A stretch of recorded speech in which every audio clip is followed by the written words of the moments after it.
নিহতদের স্মরণে হাজার হাজার শিশুর জুতা সাজিয়ে রাখা হয়েছে সারিবদ্ধভাবে। বিভিন্ন সামাজিক যোগাযোগ মাধ্যমের পাতায় সম্প্রতি দেখা গেছে এই হৃদয় বিদারক আয়োজন। দৃশ্যটি অনেকের মনকে নাড়া দিয়েছে এবং বিভিন্ন মাধ্যমে দ্রুত ছড়িয়ে পড়েছে।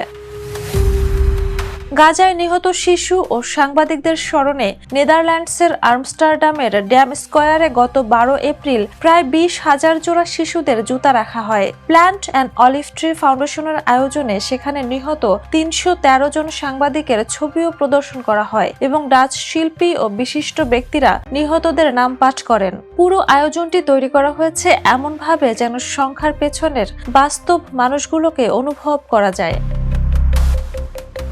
খালি জুতা এখানে হারিয়ে যাওয়া জীবনের প্রতীক, যেন প্রতিটি জুতা একটি শিশুর অপূর্ণ জীবনকেই তুলে ধরে। এমন আয়োজনের লক্ষ্য মূলত সচেতনতা তৈরি, সহমর্মিতা জাগানো এবং নিহতদের স্মরণে রাখা। পোস্টটির কমেন্ট বক্সে কেউ শোক প্রকাশ করেছেন, কেউ সচেতনতার আহ্বান জানিয়েছেন, আবার কেউ মানবিক ক্ষয়ক্ষতি নিয়ে ভিন্ন মত দিয়েছেন। International desk, the news. দেশে দেশে সবার সাথে দ্য নিউজ।